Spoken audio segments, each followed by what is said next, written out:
Vista Hermosa, petite ville au centre de la Colombie, à 260 km au sud de Bogota. Bonjour. Ici vit Jennifer, 21 ans. Ça coûte combien?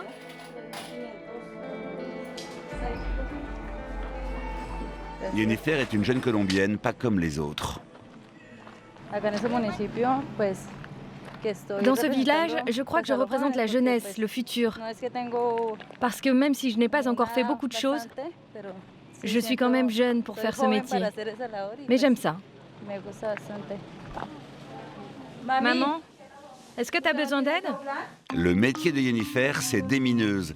Elle vient de finir sa formation qui a duré 1 mois. Désormais, elle travaille à plus d'1 heure de chez elle dans un camp de déminage de handicap international. Maman, demain, je vais devoir me lever tôt pour aller au camp. Je dois partir à 6 heures, alors je dois me réveiller vers 5 heures. Jennifer vit ici avec toute sa famille, ou presque, car son papa et 2 de ses frères sont morts pendant la guérilla en Colombie. Alors, pour Luzmira, voir partir sa fille risquer sa vie n'est jamais facile, mais c'est aussi une fierté. Le travail qu'elle fait, c'est le nettoyage de notre terre, de toutes ces choses dangereuses. Pour qu'il n'y ait plus d'accidents, qu'il y ait moins de gens blessés par les mines. Alors oui, c'est un bon travail. C'est un travail dangereux, mais en même temps c'est utile. Famille, amis, voisins, tout le monde a été touché par le conflit et beaucoup ont sauté sur des mines. Alors demain, Jennifer changera sa tenue de ville contre celle de démineuse. Elle sera sur le terrain à la recherche de mines enfouies. La Colombie sort à peine de 50 ans de conflits internes. Les forces armées du gouvernement, les paramilitaires, les FARC et d'autres milices se sont livrés à une guerre de territoire, chacune des parties estimant que la répartition des terres était inéquitable. L'une des armes les plus utilisées pendant ce conflit, les engins explosifs de fabrication artisanale. Résultat, la Colombie serait le 2e pays le plus miné au monde après l'Afghanistan.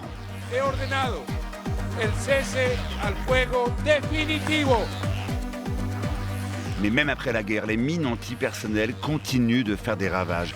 Cachées sur tout le territoire, elles touchent l'ensemble des populations et en majorité les civils. En Colombie, 31 des 32 départements sont encore contaminés, comme on dit, et Handicap International intervient dans 3 d'entre eux, le Cauca, la Caqueta et le Meta. Ici, c'est la région la plus touchée par les mines. Dans cette région du Meta, l'équipe de déminage de Handicap International est majoritairement composée de femmes, des femmes démineuses. Pour une Colombie meilleure. Motivées par le désir de participer à la construction d'une paix durable. À plus d'1 heure de piste de Vista Hermosa, Handicap International a installé son camp de base. Grégory Leblanc dirige ce programme en Colombie depuis 5 mois. Il est français et c'est un spécialiste des mines qui a déjà fait ses preuves au Mozambique. Vous êtes installé si haut, les mines? C'est un lieu stratégique en fait. Ça donnait au groupe qui l'occupait, la guérilla, une vue imprenable sur tout le site. Et c'est un chemin qui était également emprunté par l'armée ou par d'autres groupes, des groupes paramilitaires. Et donc les uns les autres ont posé des mines. C'est le gouvernement colombien qui répartit les zones à déminer entre les différents opérateurs. Handicap International a hérité de cette partie montagneuse extrêmement difficile d'accès. L'escarpement, la végétation, c'est les conditions qui ne nous permettent pas d'envoyer des machines, par exemple, comme on peut le faire dans d'autres pays. Ça passera pas ici, déjà on peut pas les monter, et puis là-haut, qu'est-ce que tu veux en faire sur les pentes? C'est pas possible, quoi. Donc on est obligé de tout faire à la main. Le déminage est donc beaucoup plus long et plus coûteux aussi, 33 € au mètre carré, 7 fois plus cher que partout ailleurs dans le monde. D'ailleurs, les jeunes démineurs qui ont entre 18 et 25 ans ne sont pas bénévoles. Ils travaillent 6 jours sur 7 et sont payés 560 € par mois. C'est un peu plus que le salaire moyen en Colombie.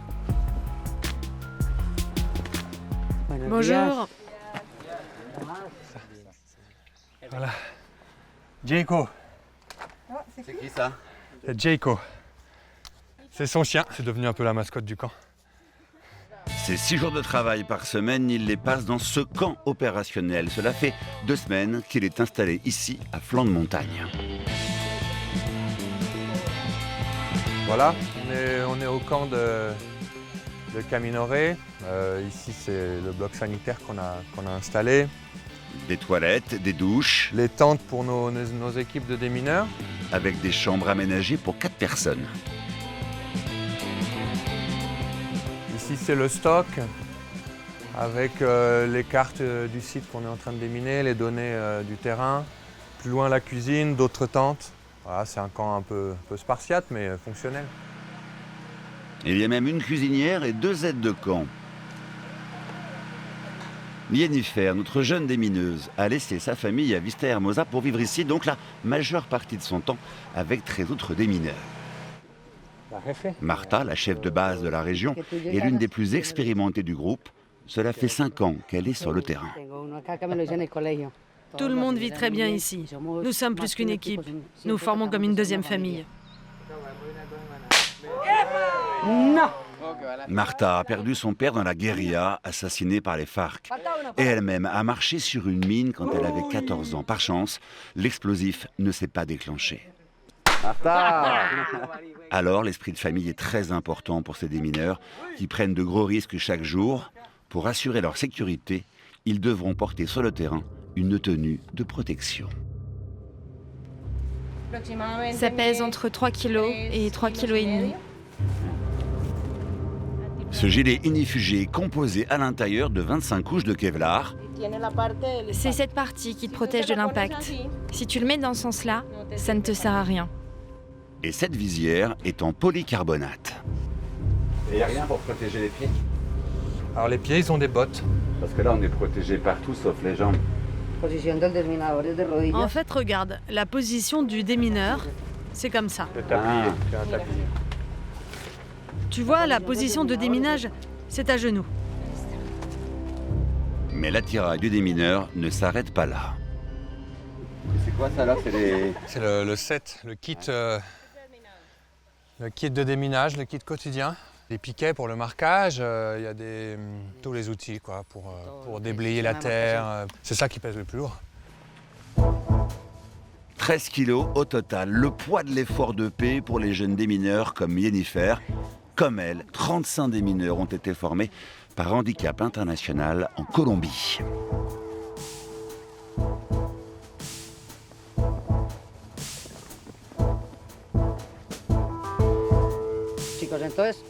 Bon les gars, comme d'habitude, on respecte bien les règles de sécurité. On fait bien attention.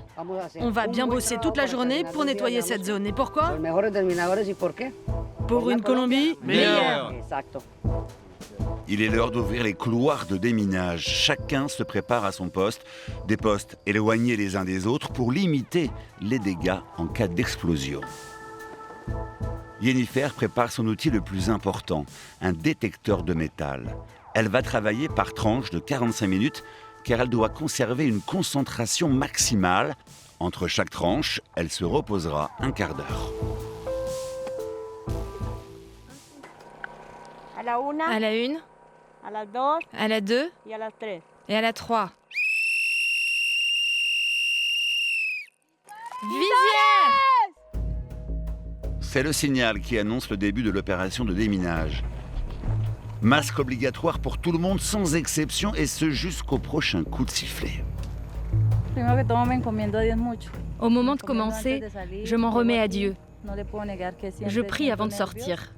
Je ne peux pas nier que je suis toujours très nerveuse. Et c'est cela qui me permet de faire les choses correctement, les nerfs.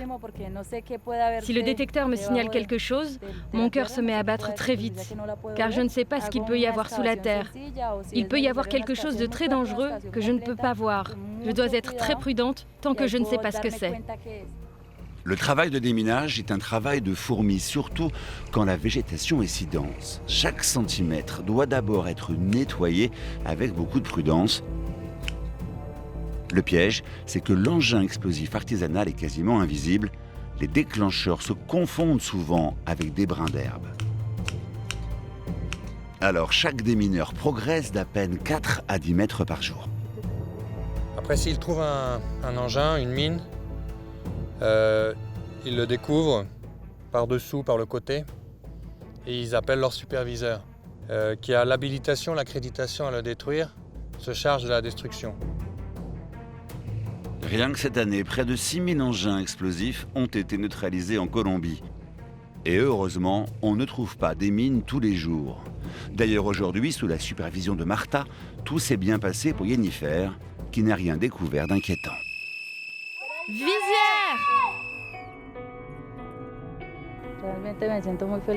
Franchement, je suis heureuse parce que toute cette beauté-là, c'est tout ce que nous avons. Et grâce à ce travail, tout le monde va pouvoir en profiter. Profiter de la vie, se promener, faire plein de choses, en n'ayant plus à craindre de sauter sur une mine. Savoir précisément combien il reste de mines à déterrer est mission impossible. Mais le déminage devra impérativement être terminé pour 2021. C'est la date butoir fixée par le traité d'Ottawa pour la mission Handicap International en Colombie.